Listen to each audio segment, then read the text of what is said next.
Halo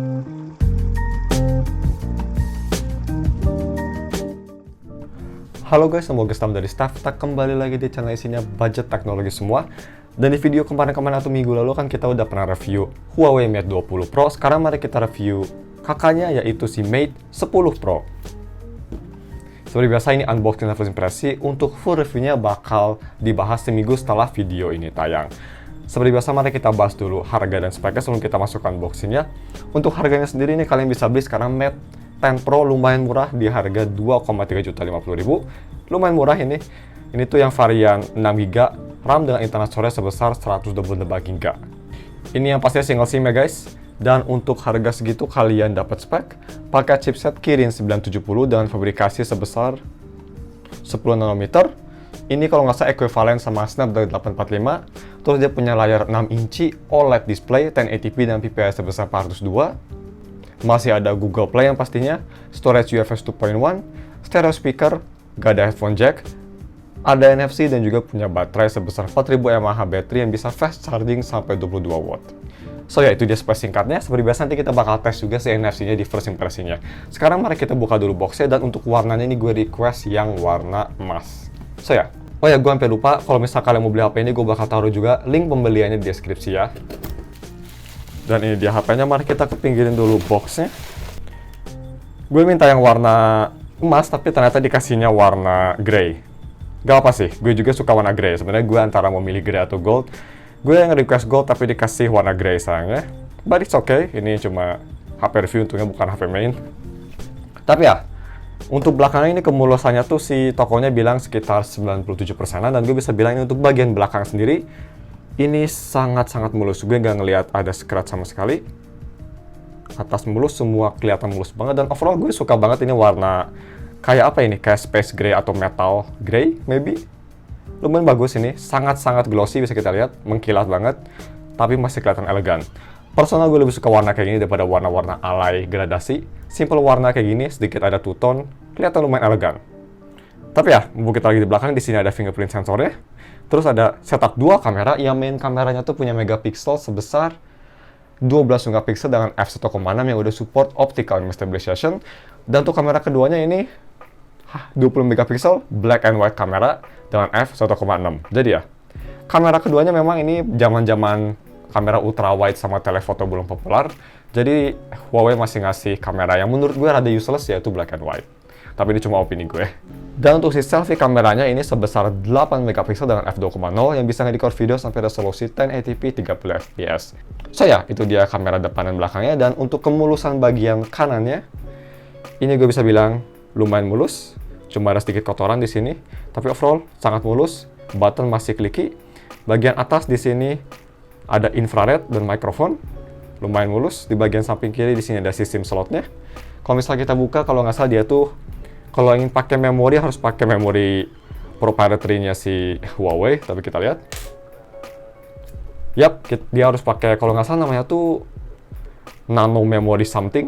Jadi kayak memori khusus Huawei yang rada ribet dicari, terus kalau ada juga harganya mahal banget, jadi gue nggak rekomen.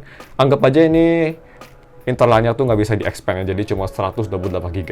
Yang menurut untuk harganya 2 juta dapat 128GB plus 6GB RAM. Lumayan oke, itu lumayan worth it ya. Dan untuk bagian bawah di sini ada mikrofon dan juga ada si stereo speaker di sini sama di earpiece dan juga USB Type-C charging port. Mantap. Dan untuk bagian depan di sini bisa kelihatan dari kayak highlightnya, dia memang ada jidat dan dagu yang lumayan tebal, tapi nggak tebal banget. Ini masih lumayan modern. Kira-kira kayak Xperia One ini jidat sama si dagunya. Cukup tipis. Dan juga di sini ada 6,0 inci OLED display yang si layarnya sendiri ini gue bisa bilang nggak ada scratch sama sekali. Jadi kalau misalnya gue mau rating, ini 98% sangat mulus. Dan seperti biasa gue mau setup dulu HP-nya, dan itu gue bakal balik lagi untuk first impresinya. So ya, I'll see you soon. Sip, udah gue setup HP-nya. Seperti biasa mari kita tes dulu si fingerprint dan Face ID-nya. So, yang pertama fingerprint yang di belakang, langsung aja kita tes. 1, 2, 3. Yap, lumayan cepet. 1, 2, 3. Dalam keadaan nyala, 1, 2, 3. Bisa kita lihat ini dalam keadaan nyala itu pretty much instan, dan dalam keadaan mati ini lumayan cepat. Masih bisa bersaing dengan HP flagship zaman sekarang, fingerprintnya sangat cepat dan pasti juga sangat akurat. Dan untuk Face ID-nya, Ini hanya pakai kamera depan, by the way, jadi gue nggak rekomen karena nggak bakal sama kalau misalnya pakai fingerprint, mending pakai fingerprint aja. Tapi ya, kita tes aja sekalian si Face ID-nya. 1, 2, 3. Oke, butuh sedikit loading. 1, 2, 3. Oke, sekarang udah instan. 1, 2, 3. So, Face ID-nya juga ini pretty much instan, tapi ya seperti yang gue bilang, mendingan pakai fingerprint karena ini cuma pakai main kameranya atau front facing kameranya doang. Next, mari kita lihat yang paling penting yaitu software versionnya. So, bisa kita lihat ini masih ada Google Play buat yang nanya ada GMS atau enggak, yang pastinya masih ada. Karena itu kan kalau nggak salah rilisnya tahun 2018 atau 2017, lupa lagi. Kalau misalnya kalian ingat bisa komen di bawah. Dan ya untuk software sendiri, kalau misalnya kita ke sistem dan kita ke About Phone, di sini dia di EMUI versi 9 based on Android 9. Untuk security level juga kalau misalnya kita ke security, ini di September 2019. Jadi memang ini sudah tua banget.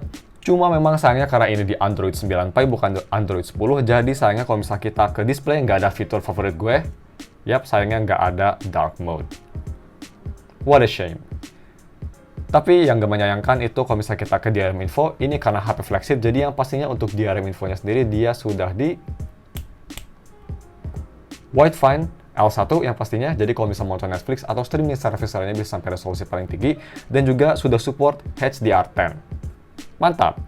Untuk layarnya sendiri ini bisa kita lihat mumpung kita lagi di kanvas yang putih, kalau misalnya kita full brightness, bisa kita lihat. Ini unit gue yang mantap banget, gue nggak ngelihat ada shadow sama sekali. Layarnya masih sangat-sangat mulus. Dan untuk si sensitivitas layar ini gue bisa bilang untuk navigasi OS sendiri lumayan responsif, walaupun memang gak seresponsif HP stok Android atau iPhone ya pastinya. Tapi ini untuk EMUI, untuk skin yang lumayan berat, ini sangat-sangat responsif. Dan untuk ngetik keyboard sendiri, kalau misalnya kita coba ke YouTube, terus kita coba ngetik keyboard, ini keyboardnya memang punya haptic feedback yang gue bisa bilang, untuk tahun sekarang ini haptic feedbacknya bukan flagship level, ini haptic feedback HP-HP mid-range, gue bisa bilang.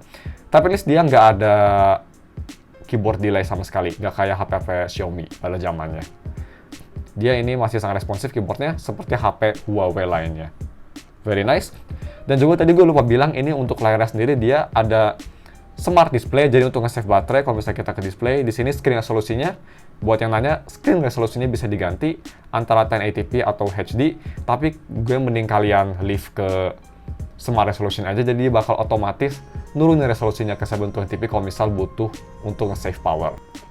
Dan untuk NFC-nya, ini posisi NFC-nya ada di daerah sini, dan kalau misalnya kita coba scan pakai kartu GTO Kecing, as always, ini NFC-nya bekerja dengan baik. Bisa kita lihat, bam, langsung getar.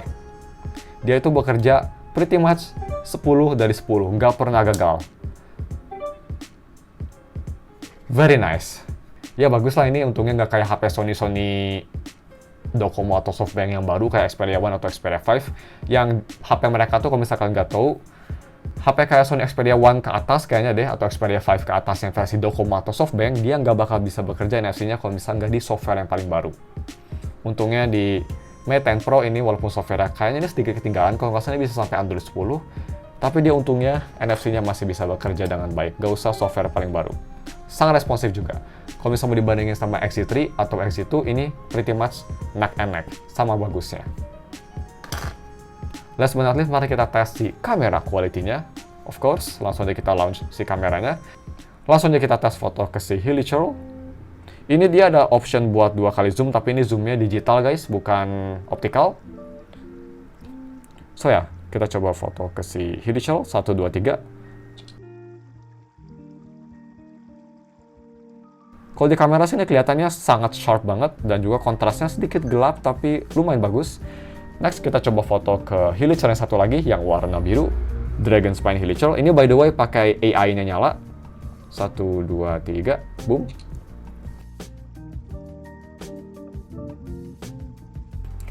Dan terakhir mari kita coba tes di kartu GTO Kecing. Sedikit close up. Foto close up-nya 1, 2, 3. Oke, lumayan bagus kalau di gambar. Dan yang terakhir untuk si selfie kameranya sendiri, langsung kita tes. Oke, first impression dia selfie kameranya nggak terlalu wide, tapi ini kelihatannya bener-bener AI-nya tuh bekerja banget. Ini gue nggak tahu kenapa bibirnya kelihatan bener-bener pink banget, what the hell. Ya ini kayaknya beautification-nya lumayan agresif, tapi ya langsung aja kita foto ini buat sampelnya biar kalian bisa nilai. 1, 2, 3.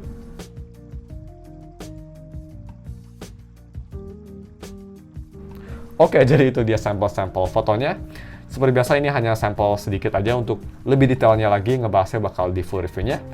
Dan untuk si video decodingnya sendiri, kalau misalnya kita ke video, terus kita ke settings, ini kamera belakang bisa ngedecode sampai resolusi 4K 30 fps atau 1080p 60 fps. Dan ya guys, mungkin cuma segitu aja video unboxing dan first impression-nya. Untuk full reviewnya seperti biasa seminggu setelah video ini rilis, so stay tune. Terus juga kalau misalnya kalian ingin wallpaper yang ada di HP ini, Raiden Shogun versi SMA, kaos SMA atau baju SMA, very nice. Gue udah taruh linknya juga di deskripsi.